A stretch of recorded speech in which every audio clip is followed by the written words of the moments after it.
Today I will show you a comedy, fantasy, mystery film from 2009, titled Symbol. Spoilers ahead. Watch out and take care. A Japanese man wearing very colorful pajamas wakes up in a white, empty room with no doors or windows and no apparent ceiling. When he approaches one of the walls for a closer look, he finds something peculiar sticking out of it, a protuberance shaped like a male member. After poking it a couple of times, he presses the tip, which causes hundreds of giggling baby angels to come out of the floor and walls, staying there only for a couple of seconds before they go back the way they come. One thing they leave behind, however, now all their members are sticking out of the wall and floor. This is the phase known as learning. As he sniffs the finger he used to touch the weirdly shaped button, the man screams in fear, followed by crying out and begging for help from whoever may be around, to no avail. He decides to start pressing the various buttons to see what happens, and every time he does, a different random object falls into the room, from a small toothbrush to a big vase. By pressing the same button again, he is given the same object, and that's how his testing of this concept on one particular button gives him a big pile of chopsticks. His amusement is short-lived, however, when he presses the button next to the chopstick one and a small cart comes out of the wall and hits him on the legs. The next button he presses after crying out in pain transforms into a butt, which passes gas on his face. Hours later, the man has accumulated a huge variety of random objects in the room, and when he throws the ball at the wall, it presses a button that gives him sushi. This excites him since he's been getting hungry, but he realizes that he's missing soy sauce. He asks his captors for it, but as always, he gets no answer, so he repeatedly presses one of the buttons until he has a bunch of sushi in front of him but still no sauce. Giving up, the man proceeds to eat the sushi, which he finds rather delicious, and once he's finished the last piece, he presses the button for more, getting furious when a bottle of soy sauce finally shows up. After angrily pushing the bottle out of the way, he presses a different button and gets a pair of old school 3D glasses. When he puts them on, he manages to see a baby angel pointing at his member, and the man gets happy because he thinks he may have found the answer. However, after pressing that particular button, all he gets is a countdown and a giant butt appearing from above to pass gas on top of him. Some hours later, he's read 5 volumes of a manga that he finds very entertaining, but when he presses a button to get the 6th, he gets the 7th instead. Frustrated, he starts trying other buttons, which give him 8 and 9 but still no 6. He loses track of which button is the one that opens the exit. He tries one at random and shockingly sees an African tribesman run from wall to wall. The next one makes water fall on his head. The third one turns out to be the one he needs, and as soon as the wall opens, he runs to it, only to see it close on his face. His second try ends the same way, and it's then he realizes that the door stays open as long as the member tip is down, so he starts trying out different ways to achieve it. First, he goes for a runner position, pressing it with his foot. Next, he hits it with a fly swatter from as far as possible, hoping the distance will make a difference in his running time. None of these work, and neither do pulling it with a jumping rope or hitting it with the air sent by a fan. His following plan is to get on the cart and push it after pressing the button, but after a few tries, he comes to accept he simply can't control it. What he needs to do is find a way to keep the button tip down.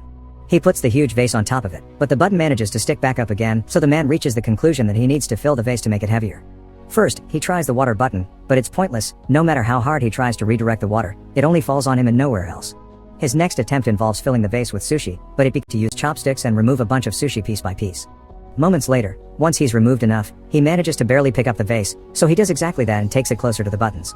When he gets there, he finds himself having to put down the vase on the floor because he has lost which button it was again, and when he tries one, the African tribesman comes out and accidentally bumps into the vase, causing it to crack and break in half. This sends the man over the edge, who, as he freaks out and yells nonstop, finds the right button and begins covering it with sushi. This, of course, doesn't work either, and the little member pops up among the rice. Then the man tries covering the button with tape, followed by tape plus a steel plate, but nothing works. After taking some painkillers to deal with the pain caused by the door every time it hits him on his back and a nap as well, the man wants to wash his teeth, so he presses a button to get water. It was the wrong button though, and this one reveals a rope falling from the ceiling. This instantly improves his mood because it gives him an idea for a new plan. He opens the door, then uses the rope to swing himself across the room and make it before the door closes. Sadly, when he tries to open the door behind the fake wall, he discovers it's locked. He returns to the room just in time before the door closes. Although it manages to hit the door though, it goes away when the button perks out again, so the man must find a way to keep both the key in the room and the door open. First, however, he needs to find the button again, because he got distracted and lost it. By observing more or less where his foot would have landed when he kicked the wall, he chooses a button only to get a dog coming out of the wall to bark at him. The same happens with the next button, but luckily, the third try is successful. While keeping his eyes and a pointing hand at the button, the man walks backward and grabs a piece of sushi fish that he takes back to the wall to mark the right button with. When he presses it, however, the dog comes out again. This time he finds the button faster and proceeds with his plan. He makes the rope appear and swings on it to reach the different buttons, but it is still enough. As he falls to the floor, he sees a plunger he had gotten from one of the many buttons, and gets an idea on how to solve his little issue. He can use the plunger to touch the wall and push himself farther. After one failed attempt, the plan goes smoothly, and the combination of swinging on the rope and pushing himself with the plunger allows him to press the button key, grab the key, press the door button, and reach the door before it closes. He wastes no time and inserts the key in the lock, quickly turning it, but when he tries to open the door, he finds a nasty surprise. It also has a separate lock on the top that requires 3 numbers to open it, releases the African tribesman. As he watches him walk by, he realizes something. There are 3 numbers painted on his forehead, which must be the combination he needs.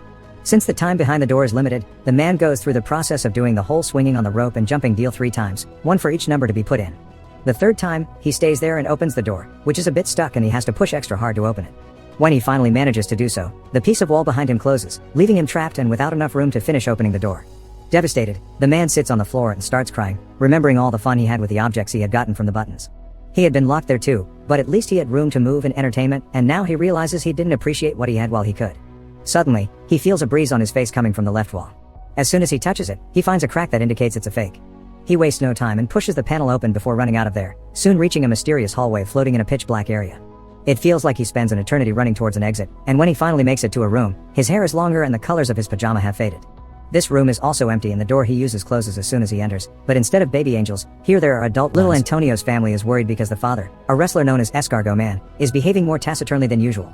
His wife thinks it may be because this next opponent is much younger than him, but the grandfather points out that what matters is experience, not youth.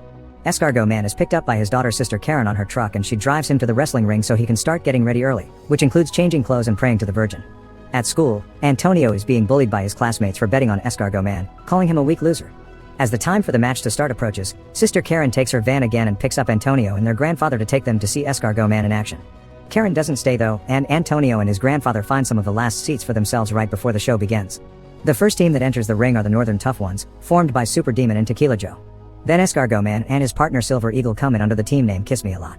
Silver Eagle is the first one to fight for his team with a brilliant beginning, but he's soon overpowered when the Northern Tough Ones fight him together instead of one-on-one.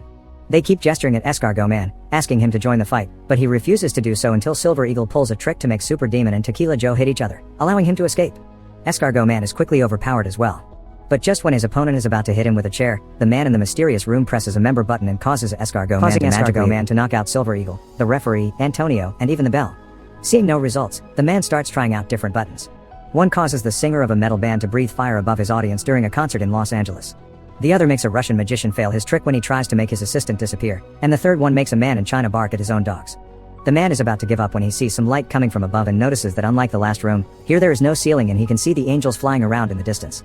He decides to try something completely new this time. Instead of pressing the member buttons, he will use them to climb the walls. It works, and every time he grabs a button with his hands or steps on them with his feet, something amazing on Earth happens, from flowers blossoming to an elephant dying. The highest he goes, the more complex the effects become. It's not only nature anymore, there is also humanity in both the little and the big things, like a toaster and landing on the moon. By the time he makes it to the top, both the man's hair and beard had grown long, and he doesn't need to hold on to the wall anymore. Now he can float as well, just like the angels, and using all his experience gained from the training at the previous rooms, he embraces his role of God and begins choosing humanity's biggest hits on purpose instead of randomly pushing buttons. By the time he's done, he's surrounded by feathers instead of walls, and he enters a glowing portal that takes him to the last room. This one has the continents on its walls and a huge member button that the man is about to press.